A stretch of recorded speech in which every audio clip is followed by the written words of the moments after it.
everybody, and welcome back to the channel. In today's video, thanks to the team over at Yolopark, we're going to be taking a look at their brand new Transformers Bumblebee Earth Mode Optimus Prime PlAMO model kit. Now, for those of you looking to add one of these to the collection, it is currently available through all of the links down in the description box below, those consisting of Shozi Store, Gundamit, and of course, Yolopark themselves. Now, this is actually one of two Optimus Prime figures that they're producing, the first of which is a much larger 60cm, almost posable statue, whereas this one is 30cm, a lot cheaper, and of course a lot more manageable in terms of scale, but I'd say equally as impressive, especially as far as the engineering is concerned. Now, this is a model kit, you do have to assemble this from the ground upwards, so unlike some of those previous DMK kits that we saw released for Transformers Dark of the Moon, this guy does not include a pre-made endoskeleton, so you really do have to get to work. It took me roughly 3 days to build this guy, and overall I definitely think the finished outcome was more than worth it, as I think this could just be one of the most accurate renditions of Optimus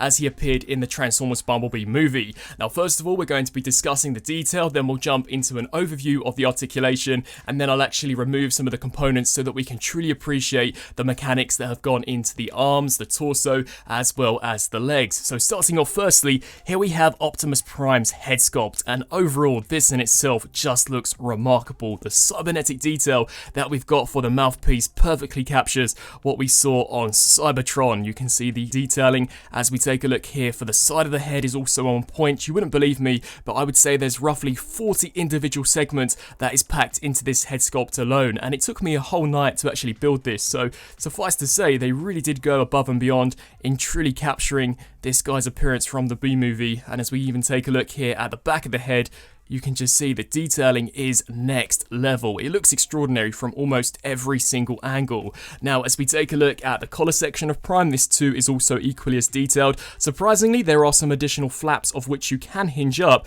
and to be honest, I really do think this could potentially be a hint of what's to come in Rise of the Beasts, as we don't see these in Bumblebee, and if anything, they kind of resemble missile pods or maybe some form of jetpack, so I'm definitely hoping to see him deploy these in Transformers 7, as it really would make this version of Prime just so awesome, even more awesome than he already is. I could be completely missing the mark, but those are exactly what these sections here remind me of. As we take a look here at the chest piece of Optimus, as always, this design is just immaculate, so to see it here and all of the pieces that have gone into it really does allow you to appreciate some of the finer details of the sculpt, such as these sections here along the side, which the side pieces of the visor actually clip into. You can kind of see the matrix of leadership underneath there, and I'll be sure to touch base with that in just a second, but we've even got the window wipers, which are individual segments. As we take a look here at this lower torso piece, this is just insane, and something which I think is worth pointing out is, unlike the 3.0 version, which I know many of you guys will compare this to,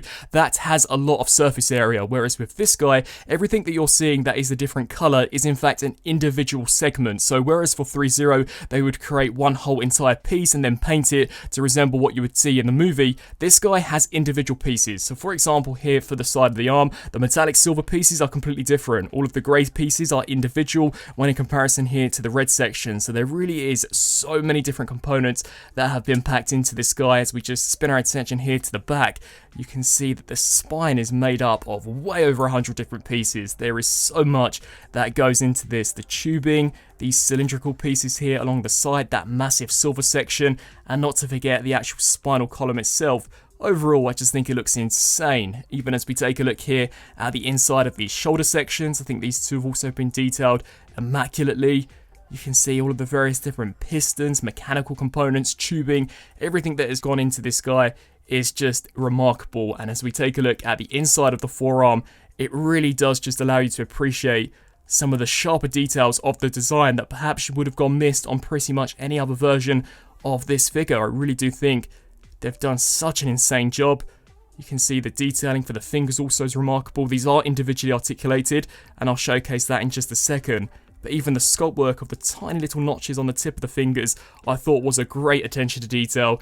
And then as we just come down here to the lower section, the waist belt looks awesome, as so does the outer and inner sections here for the thighs. You can see the kneecaps also, so much has gone into these. And we've got these great sections which are actually movable, and I'll touch base with that in just a second. But wow, what an extraordinary piece. You can see here from the back, so many different pistons, hydraulics. Just everything about this design is eye candy. You can see the pistons which actually go from the back of the foot into the inside of the leg. That is just such an amazing attention to detail. So overall, I think this guy is next level, a really amazing representation of Optimus Prime as seen in the Transformers Bumblebee movie. Now, as we briefly touch base with the overall articulation, as I will actually remove some of the segments so that we can focus in on some of the sharper mechanics, overall this is a really posable version of the character. So here for the head, it does primarily rely on the neck joint, but this does allow you to look up roughly to that far, down. He can also tilt side to side. You do just have to be careful that certain components don't overlap on one another, and he can also look left to right. There is also a mechanism here for the neck, so upon first glance it will appear as if though the head continuously wants to spring back into place, but that is where you can take this, shoot the neck section forwards, and then hinge that up, and you can see Optimus has no trouble looking up whatsoever. So that is fantastic. Just to showcase that again, to revert it back to its original position, you push it forwards, and then to revert it so that you get a much greater range, you do hinge it that far. So really nicely. So really nice where that's concerned, but just definitely be cautious that you don't apply too much pressure so that Optimus's head essentially completely explodes. As we come now down here to the chest, this also has such an awesome gimmick, which is really where Yolopark had taken creative license. Of course, we never see this version of Optimus in the film actually utilize the matrix of leadership, but it's an iconic design trait of the character, and that is exactly what they've packed in to this particular rendition. So to showcase that, you simply do just want to gently open the truck windows, hinge those here off to the side on a double hinge joint. We can then take this section here, pull this forwards. Now I would just take your time when manipulating some of these pieces. This guy is still a model kit, so you don't want to apply too much pressure and potentially break anything, but I will be honest and say the plastic quality feels so much better when in comparison to my recently reviewed Flame Toys Windblade. We can then take this component here, and this will hinge into a hollow cavity. Here's hoping that it goes in without any issue. And there we have the matrix of leadership for our Bumblebee movie Optimus Prime, and this in itself just looks insane. You can see all of the extraordinary detail, not only for the matrix but also for the chamber itself here on the sides, and the metallic silver as well as the blue gems that we've got smack bang in the center as well as here along the sides really do look awesome. A great take on the matrix of leadership. I think this is an awesome redesign and would be fantastic if we actually saw this design carried over into Transformers Rise of the Beast. Now this is removable. It can take quite a bit of manipulating to actually get this here to come out, but it will pop out via a tiny little peg on the back, and you can see front and back completely painted and sculpted, and that is how the chamber looks without the matrix embedded, detailed all the way around. And it's very easy to just take this, snap that there into place, and of course to conceal the matrix back up. Now as we come back here to the torso, Optimus of course has an amazing range here, much like you would expect, especially if the DLX version from 3.0 is anything to go by. Much like the rest of the figure, I would personally take caution when actually manipulating this. You don't want to push it too far forward and potentially damage some of the components, but basically you just take this section, and as you can see it will actually bend and crunch to a pretty considerable range, and you can see the mechanics going on here of all of those individual segments working with one another to create for a very realistic bend, and that spinal column is just extraordinary. Just to showcase how that looks here from a front perspective, you can see definitely a very nice range where this is concerned.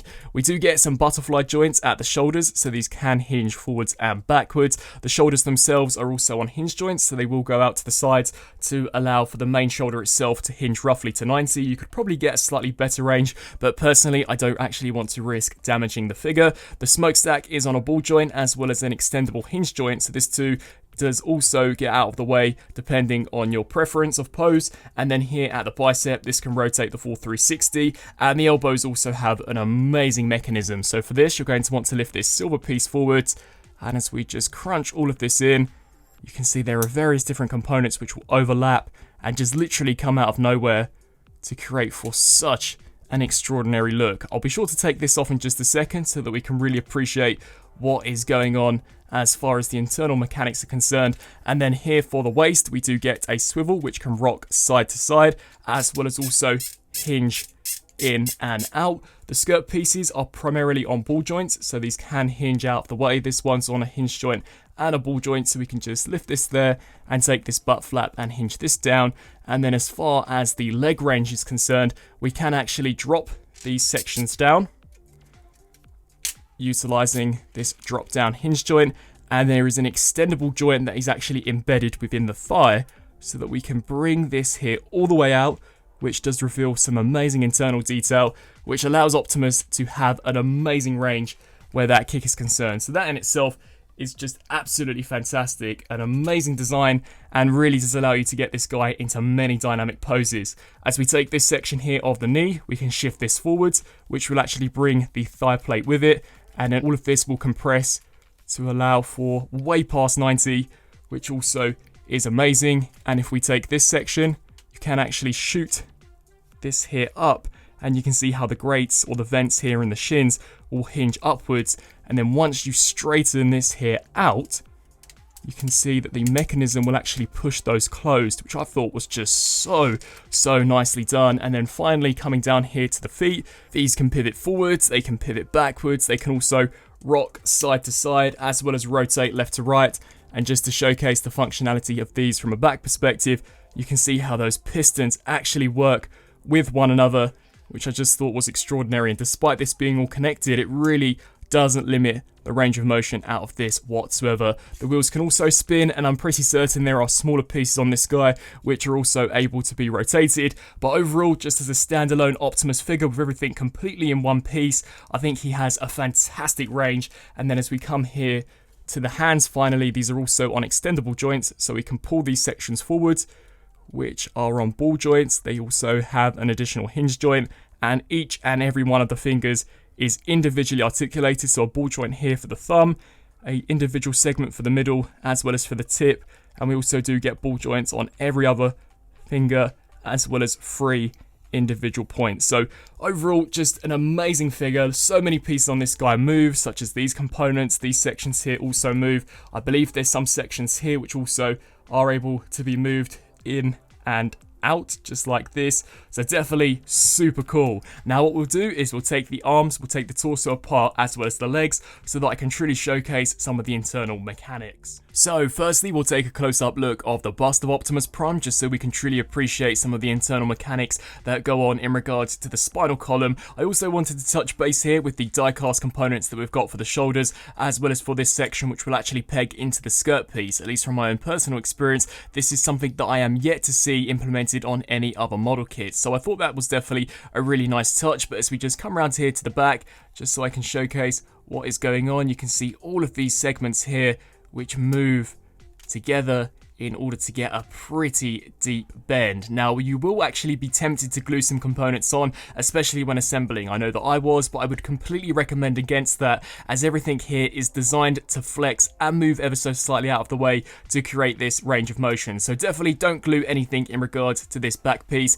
And as I just flip here to the front, you can see just how deep that crunch really is. So overall, an amazing range where the torso is concerned. As we come here to the arm of Optimus, for this you're going to want to take this section and just hinge this forwards. As you bend this, these pistons will shoot upwards, just like that. You can see how they will completely compress in upon themselves. This silver section will extend and shoot out from the underneath of the arm. And overall, I just thought that was so nicely done, just to showcase how it looks once it's crunched back into place. You can see just so many individual moving segments here for the arm itself. And once we bring this section down, this piece does have a tendency to become locked into place, but if you just pull it forward, you can see it will shoot out just like that. Really, really nice mechanics going on for this. And for a model kit, this is also something that I am yet to personally experience elsewhere. And then as we come to one of my personal favourite areas of this figure, it would have to be the mechanics that actually go here for the legs. Now we're actually going to reverse our attention here to the inside, just so you can appreciate some of the piston detail. As mentioned beforehand, this is on an extendable joint, so when this is actually brought forwards, you can see here how this piston will move along this slider joint. I thought that was so nicely done, really well engineered. And just to showcase how this looks here from a back perspective, you can see how it does expose some internal mechanical details. And as far as the range of motion is concerned here from the back, you can see the knee comes down and we'll actually push on this pad, which will shoot inwards to allow for way past 90. And once that's done, what you can do is actually push on this section, which will shoot the grates up. And then once this here comes down, it will shoot the grate back out. That is amazing. That is so well engineered. And just to showcase how the pistons are working here for the back of the legs, you can see how you can completely compress those up and down. You can tilt left to right, and they are not restricting the range of motion whatsoever. So a terrifically designed piece. I'd love to hear your thoughts down in the comment section below. What do you guys think in regards to the mechanics, and is this something that you guys have personally witnessed on any other model kit? Now, as we turn to the accessories as well as a few additional components, you can actually switch out these cylindrical sections which are held on via the shoulders to create for a slightly more dynamic range when you're rotating the biceps. So for example, I do have the complete circle, and basically what this does is restrict you from rotating the bicep any further inwards. So that is really the only range you get before it does bump in. So what you can do is slide the arm off, take this section here, slide this out and over, bring this much smaller piece in, snap this here into place, bring this piece back over and slide that in, and as you guys can see, that does just allow for a much greater range. So there are options where these are concerned. Personally, I prefer to have the complete circles, as I just think it completes the look of Optimus, and with this half almost semicircle, at least to me, it does look slightly strange, especially from a front-on perspective. Weapon-wise, Optimus of course includes his signature ion blaster, which to be honest looks amazing. The amount of detail too that they've been able to pack into this was extraordinary, and I'd say this in itself is comprised of roughly 20 individual segments. Now, much like the figure himself, this also does have a super cool mechanism. If you actually take the handle and shoot this section back, it will cause the aim itself to spring up, which I thought was really nice. Just a simple gimmick, but something which does help to set this apart from some of the previous Optimus ion blasters. And you can see here for the tip a really nice amount of detail for the actual barrel. Now, as far as installation goes, you will of course want to shoot the aim section up, which will then allow us to take this trap door section and hinge this up. Now, this can be easier said than done, so you really do have to get in there, hinge that up, which will then cause this section here to come down. This will actually snap into place. We can then hinge this up like so, which will create a double-sided tab for you to peg into either of the hands of Prime. And as we just bring him in here, you'll notice that much like some of the Masterpiece figures, he does have a slot which the Ion Blaster can very securely be pegged into. And seeing as all the fingers are individually articulated, it really does allow you to get a pretty decent grip. But sadly, this is where one of my issues with Optimus lays, and that would be in regards to the tightness of the shoulder joint. It really and truly just cannot hold up the blaster at all due to its weight. So I do wish this was slightly reinforced, maybe had it been on some kind of ratchet joint, just so that you could have actually got him pointing his rifle like we see in the movie. But other than that, it does look pretty cool just having Optimus stand there, and if you do manage to get him in a pose where he holds the blaster with both hands, it really isn't much of an issue. But now we bring in this huge Energon axe. Now, to be honest, it's more of an axe than just an Energon axe. It really is just a grey brick, and I do wish there was some colour breakup. Maybe if they could have utilised some silver components just to make this look slightly more visually interesting. It is stated on the instructions that this is directly inspired by the axe that Optimus uses in Transformers 3, and to be honest, I kind of think as if though it strays a little too far away from that design. But you can see some very nice mechanical components where this piece is concerned. Much like the rest of the figure, there is actually quite a lot of individual components that go into this, and much like the actual Ion Blaster, this also does have a tab, but considering the end of the axe is super weighty, I'd say the shoulders are even more problematic here, as there really is just no way whatsoever this guy can hold the axe with one arm. It continuously just wants to droop down. Even the ball joint is a little too loose for you to actually get any type of pose. So unless you have this swung over his shoulder, something along the lines of this, or maybe if you try and get him holding it with two hands, I'd say that this is pretty much useless as far as a display option goes. And if you want to, we can pop this off. And if you don't like the look here of the peg, you can actually swap it out with this component to create basically just a very clean look here for the axe's handle. Now, turning to a few size comparisons, and to kickstart things off, here we have the Yolopark Optimus Prime on the left and the 3.0 DLX version on the right. And to go back to my earlier point, despite both of these looking fantastic, and without a doubt the 3.0 version wins hands down as far as the paint apps go, I really do think that in terms of movie accuracy, the Yolopark version is more accurate. There are a lot more individual segments on the Yolopark version when in comparison to the DLX offering, and that's because what 3.0 essentially did was print and model big pieces and then individually paint the pieces so that it looked as if though it was more than one individual segment, whereas here on the Yolopark, anything that is metallic silver is a complete separate piece, anything that is a lighter or darker shade of grey also is separate, whereas with 3.0 they really were able to just basically paint some of those areas over the top, which to me, while still looks awesome, is nowhere near as sharp and is nowhere near as crisp looking as we're seeing here with the Yolopark offering. And you can also see in terms of scale, the Yolopark Prime is ever so slightly bigger. I'd love to hear your thoughts down in the comment section below. Out of the two,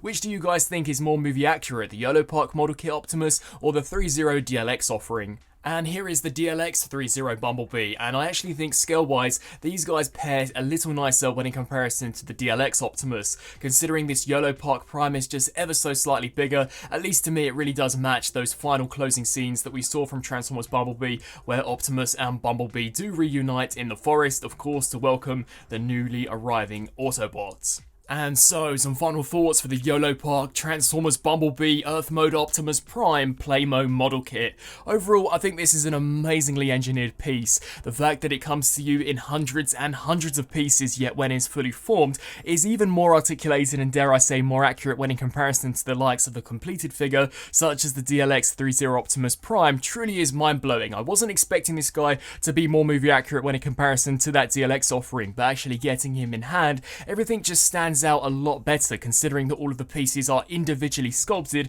instead of being bulk sculpted and then painted over. I think the chain detailing on the arms is just amazing, the biceps look great front and from the back, the spinal detailing is astonishing, and the articulation for the most part is really nicely done. I personally am a massive fan of the mechanisms that we've got going on for the elbows, for the actual chest region, and not to forget the thighs. The legs in themselves are probably my favourite engineered piece about this particular figure, and overall it just screams Optimus Prime from Bumblebee. This will no doubt be the design that we basically see exactly like this for Transformers Rise of the Beast. So for those of you who want the most accurate version of Optimus, as he will likely appear in Transformers 7 and of course how he did appear in Bumblebee, then without a doubt I really do think this is currently the best figure out there on the market. It does take a long time to assemble. It did take me 3 days, roughly 24 hours in total, so you do have to ensure that you do have the time on your hands to actually put this guy together. But once assembled, I really do think the finished result is more than satisfying and is definitely well worth your time. I'd love to hear your thoughts down in the comment section below.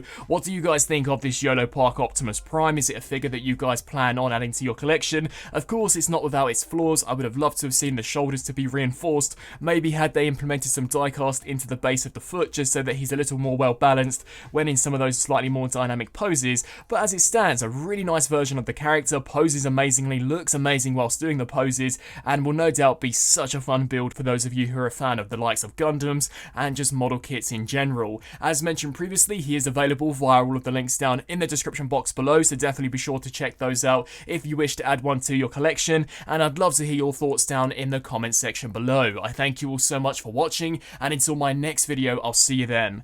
Thanks for watching.